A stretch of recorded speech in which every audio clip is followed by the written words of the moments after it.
Come to you today with a really heavy heart for our agency. We had a deputy that we arrested last night for a sexual assault and an indecent exposure charge, and I'm going to go over a little bit of the timeline with you on how that came about. First and foremost, though, I want you to know that our first and foremost responsibility is to the victims. We have two that we're talking to right now. We think that there's additional victims out there, and I want to implore anyone out there that is a victim to reach out and contact us. If they're reluctant to contact us, and I understand that, please reach out to the Call Rape organization. Their phone number is 918-743-5763, and they'll take that information. We have a very good working relationship with them, and so I encourage anyone out there that has been a victim of this particular individual to reach out, because they are our first and foremost responsibility at this point. Yesterday morning, we received a third-party complaint from a individual that knew one of our deputies. She reached out to him and told him, "Hey, one of your guys was on a call last night. Here's what my friend is telling me happened. This is surely inappropriate." That deputy stepped forward, went directly to his supervisor, and they came directly to me. At that point, with that type of allegation, I immediately placed that deputy on administrative leave. The allegations that were made were such that we knew that if any part of this was true, it was going to be a criminal complaint. So we immediately launched a criminal investigation. The detectives went out, started gathering the information. We interviewed the initial victim. We were able to contact the second victim later in the night. And she has come in this morning for an interview, and that part of the investigation is proceeding. We're not sure how many victims there are out here.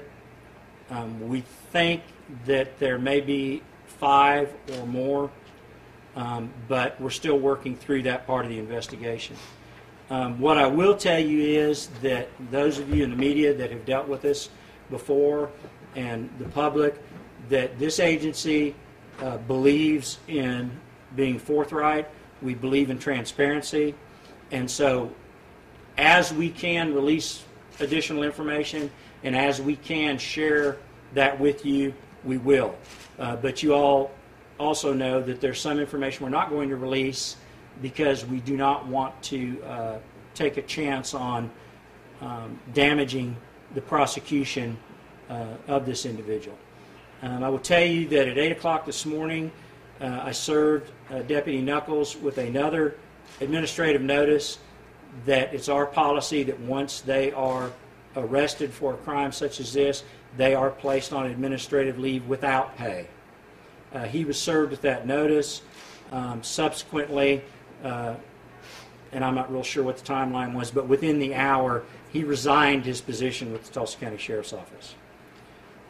And so he is currently being held at the David L. Moss Criminal Justice Center, and I'm not. I think his bond is $60,000. So I'm not sure the exact amount of that. We will progress with this investigation until all parties are satisfied that we've completed it and this individual is held accountable. With that, I'll take any questions that you might have concerning this. How long has he been with the agency? He's been with us about 3 years, a little over 3 years. June 1st at 12. Yeah, June. Just over 2 years. Yeah, he worked, just over 2 years. I'm sorry, did I say 3 years? Just over 2 years. He began his career over in the jail, went to cleat school to the police academy, came back, got selected to go to the patrol division, and worked evening watch patrol for a while, and then has been on the midnight shift patrol. Tim, you guys have the bad luck of being in a long string of these, unfortunately, that we've seen recently in the news with other organizations. How do we reassure women that when they have a contact with a law enforcement officer, when they get pulled over, that this is not going to happen, or what are their steps if something does go wrong? Yeah, and this always comes up, and what I will tell them is if they're uncomfortable with where the stop is taking place, to not to hesitate to drive to a well-lighted area, drive to a quick trip, drive, go somewhere, get somebody on the phone. Hey, I'm being stopped. I'm out at this location. And if any inappropriate behavior, anything that they think is out of context or character, then they need to reach out and report that to us immediately, and any other law enforcement agency, not just us, any other agency out there. Yeah, it's just an unfortunate instance, and it's been a real punch in the gut for us. I mean, it really is, and I came in early, and the majors have been visiting with their deputies throughout the agency, and there's a real sense of betrayal for us on this, and so it's. I hope I answered your question. I'm sure you would like citizens to realize this is not representative of your agency as a whole. That this is one person. No, this is one individual that for whatever reason, and we don't know why, because there's nothing to indicate that this was on the horizon with this particular individual. For whatever reason, chose to get involved in this type of activity. And what I will tell you is, we take these things seriously. And once we were made aware of this incident, we had this investigated and had him booked within 16 hours. So I'm real proud of the detectives. I mean, they really just put the pedal to the metal, and they went out and did everything they needed to do to get this resolved so far. Now, what I will tell you is the rest of this is going to be a slow process. This could be a 6-9 month process of identifying and going through this. But like I said before, we will be transparent on this. I think those of you that have worked with us in the past know that. And so if it's good, it's good. And if it's bad, it's bad. We're going to tell you either way when we can. But this kind of situation is dealt with in training, and are you planning any other kind of things in the future to deal with this kind of? Well, we're certainly going to look at that. We will look at the total picture. We do extensive training in ethics. We do extensive training in interpersonal communication and contacts with people. They take an MMPI psychological exam before they're selected for the positions. We do background investigations, and so we're accredited by CLIA. We're accredited by the American Correctional Association, and so we go through a lot of accreditation processes. But when you have an incident like this, you have to look at the totality of the incident, from the time this guy was hired to when this happened. You've got to look at the entire, and training is a big part of that.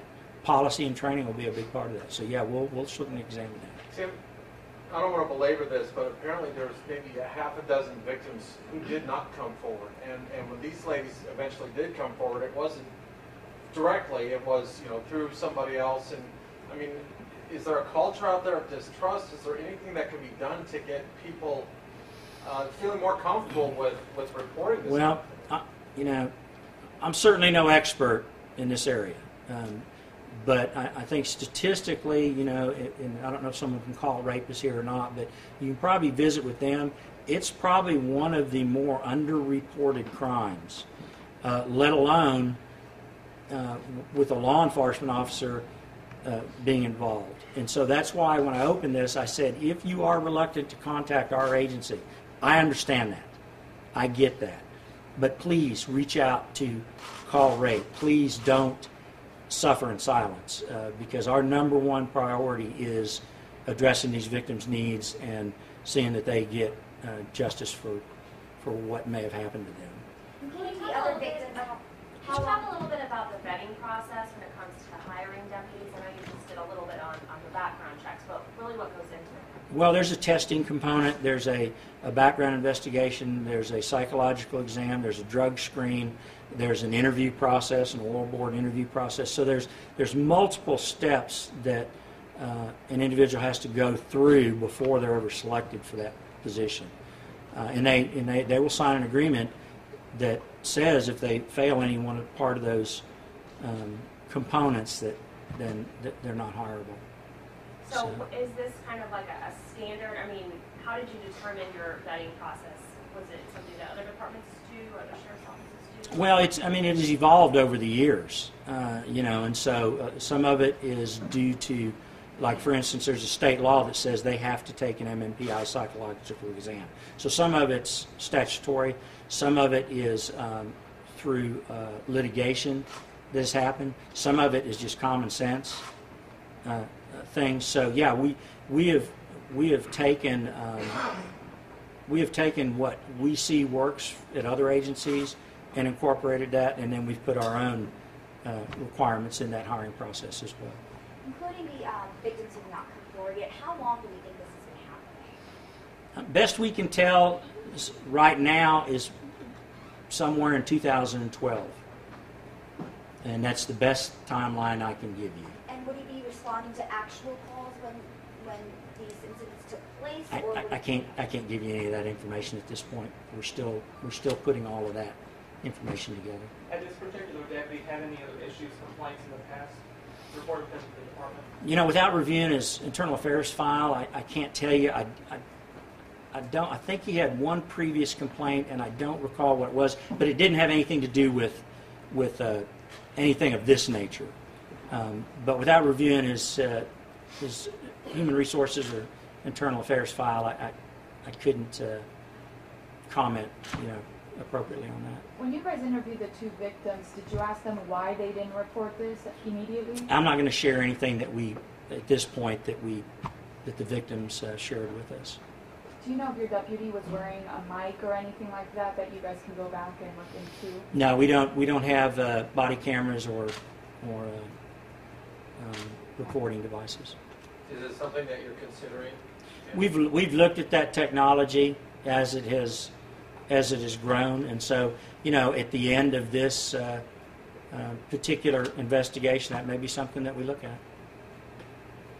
Thank you, guys. I'm sorry. Go ahead. Are you also going through his computer, his laptop? Are you looking at some of his equipment? We did serve a search warrant at his residence, and we seized a computer, and so we're looking at a lot of the electronic devices and a lot of different documents and things.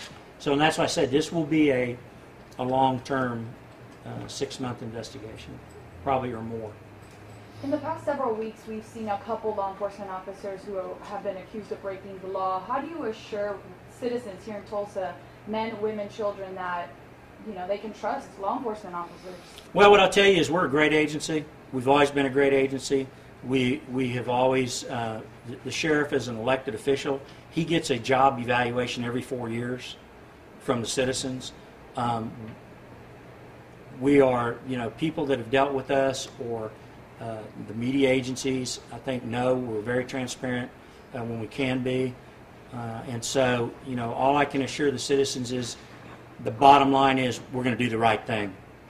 We're going to do the right thing by these victims. We're going to do the right thing in prosecuting the deputy that was involved in this, and then we're going to share that with the media and the public. So with that, thank you guys so much. I appreciate you being here. As we progress through this and we're able to release additional information, we certainly will. Thank you, Tim. Thank you all.